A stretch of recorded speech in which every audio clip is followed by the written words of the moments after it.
ಗಲಭೆಯ ಬಳಿಕವಾಗಿ ಬಳ್ಳಾರಿಗೆ DCM DK Shivakumar ಮೊದಲ ಭೇಟಿಯನ್ನ ನೀಡಿದ್ದಾರೆ. ಮೃತ ಕಾಂಗ್ರೆಸ್ ಕಾರ್ಯಕರ್ತ ರಾಜಶೇಖರ್ ನಿವಾಸಕ್ಕೆ ಡಿಸಿಎಂ ಭೇಟಿ. ಗಲಭೆಯ ಬಳಿಕವಾಗಿ ಬಳ್ಳಾರಿಗೆ ಡಿಸಿಎಂ ಅವರು ತೆರಳಿದ್ದಾರೆ. ಮೊದಲ ಭೇಟಿ.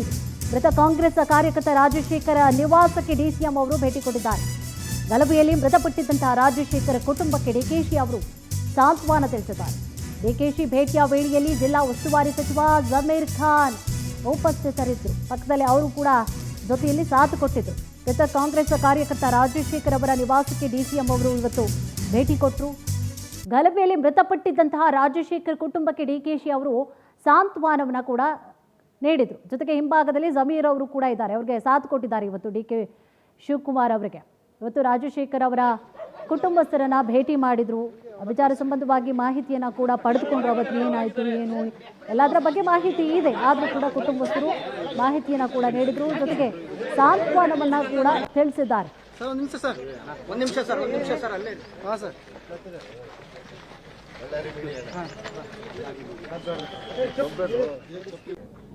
ಇಡೀ ಪಕ್ಷನೇ ಅವ್ರ ಜೊತೆ ಇದೆ ಅನ್ನೋದಕ್ಕೆ ಬಂದಿರೋದು ನಾನು. ಅವರು ಕುಟುಂಬಸ್ಥರು ಒಂದು ನೌಕರಿ ಮಾಡ್ತಾ ಇದ್ರು ಸರ್. ಪ್ರೊಸೀಜರ್ ಏನೇನಿದೆ ಅದನ್ನು ನಾನು ನೋಡ್ತೀನಿ. ನೌಕರಿ ಕೊಡೋದು ಕಾನೂನಿನ ಚೌಕಟ್ಟಿನಲ್ಲಿ ಹಿಂದೆ ಎಲ್ಲ ಏನೇನು ತೀರ್ಮಾನಗಳಾಗಿದೆ ಅದೆಲ್ಲ ನಾವು ನೋಡಬೇಕು. ನೀವು ಅಂಗವಿಕಲರಿಗೆ ಅವರಿಗೆ ಸ್ಪಾಟಲ್ಲೇ ನೌಕರಿ ಕೊಡಿಸಿರೋದು ಉದಾಹರಣೆಗಳಿದಾವೆ.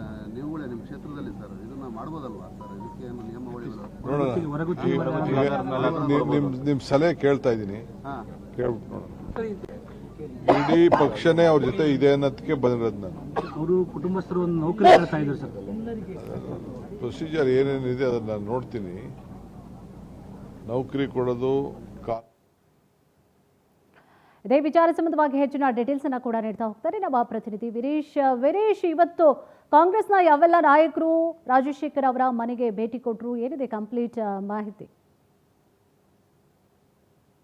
ಇಲ್ಲಿ ಬಳ್ಳಾರಿಯಲ್ಲಿ ನಡೆದಂತಹ ಶೂಟೌಟ್ ಪ್ರಕರಣಕ್ಕೆ ಸಂಬಂಧಿಸಿದಂತೆ ಈ ಒಂದು ರಾಜ್ಯ ಕೆಪಿಸಿಸಿ ಅಧ್ಯಕ್ಷರಾಗಿರತಕ್ಕಂತಹ ಡಿಕೆ ಶಿವಕುಮಾರ್ ಅವರು ಮೃತ ಕಾಂಗ್ರೆಸ್ ಕಾರ್ಯಕರ್ತ ರಾಜಶೇಖರ್ ಅವರ ಮನೆಗೆ ಭೇಟಿ ನೀಡಿದ್ದಾರೆ. ಅವರ ಜೊತೆಯಾಗಿ ಈ ಒಂದು ಬಳ್ಳಾರಿಯ ಎಲ್ಲಾ ಶಾಸಕರು, ಸಂಸದರು ಸೇರಿದಂತೆ ಪ್ರತಿಯೊಬ್ಬರು ಎಲ್ಲರೂ ಸಹ ಈ ಒಂದು ಡಿಕೆ ಶಿವಕುಮಾರ್ ಅವರಿಗೆ ಸಾಥ್ ನೀಡಿದರು.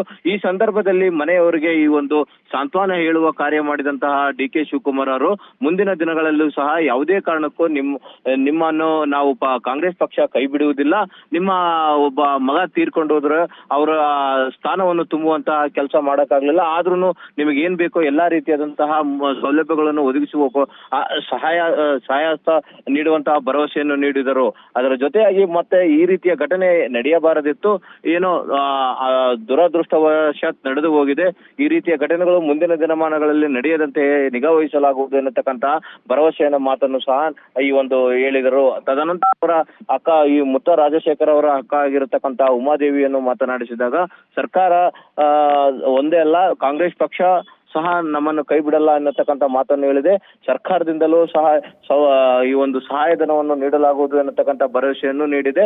ಇದರ ಜೊತೆಗೆ ನಾವು ನಮ್ಮ ತಮ್ಮ ಮೊದಲಿನಿಂದಲೂ ಕಾಂಗ್ರೆಸ್ ಪಕ್ಷಕ್ಕಾಗಿ ದುಡಿದಿದ್ದಾನೆ, ಈಗಲೂ ಕಾಂಗ್ರೆಸ್ ಜೊತೆಗೇನೆ ಇರ್ತೇವೆ, ಮುಂದಿನ ದಿನಮಾನಗಳಲ್ಲೂ ಸಹ ಕಾಂಗ್ರೆಸ್ ಅನ್ನು ಬಿಡುವುದಿಲ್ಲ ಎನ್ನತಕ್ಕಂತಹ ಭರವಸೆಯ ಮಾತಿಗೆ ಇವರು ಸಹ ಪ್ರತಿಕ್ರಿಯೆ ನೀಡಿದ್ದಾರೆ. ಕುಸುಮಾ, ಎಸ್, ಥ್ಯಾಂಕ್ ಯು ತಮ್ಮೆಲ್ಲ ಡೀಟೇಲ್ಸ್ಗಾಗಿ.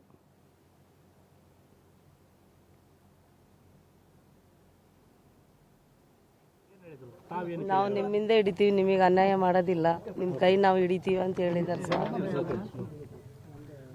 ಅದನ್ನ ನಾವು ನಂಬಿಕೆ ಇಟ್ಕೊಂಡು ಹಂಗೆ ಇರ್ತೀವಿ ಸರ್.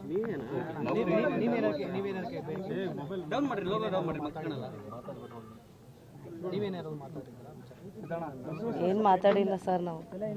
ನಾವು ನಿಮ್ಮನ್ನ ಕೈ ಬಿಡಿಯಲ್ಲಿ ನಿಮ್ಮ ಬೆನ್ನಿಂದ ನಾವು ಇರ್ತೀವಿ ಅಂತ ಹೇಳಿದಾರೆ ಸರ್. ಅದೇ ನಂಬಿಕೆ ಮೇಲೆ ನಾವು ಇರ್ತೀವಿ. ಏನು ಹೇಳಿಲ್ಲ ಸರ್, ನಮ್ಗೆ ಅದ್ರ ಬಗ್ಗೆ ಇನ್ನೂ ನಮಗೆ ಏನು ಗೊತ್ತಾಗ್ತಿಲ್ಲ. ಅದ್ರ ಬಗ್ಗೆ ನಾವು ಏನು ಮಾತಾಡಿಲ್ಲ. ನಿಮ್ಮ ಕೈ ನಾವು ಬಿಡಲ್ಲ ಅಂತ ಹೇಳಿದಾರೆ ಸರ್. ಅದೇ ನಂಬಿಕೆ ಮೇಲೆ ನಾವು ಇರ್ತೀವಿ.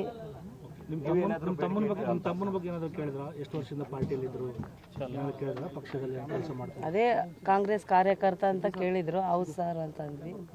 ಭರತ್ ರೆಡ್ಡಿ ಅವ್ರ ಸಾರ್ ಹಿಂದೆ ಇರ್ತಿದ್ರು ಅಷ್ಟೇ ಸರ್. ಮಹಾನಗರ ಪಾಲಿಕೆ ಏನಾದರೂ ಕೆಲಸ ಕೊಡ್ತಾರೆ?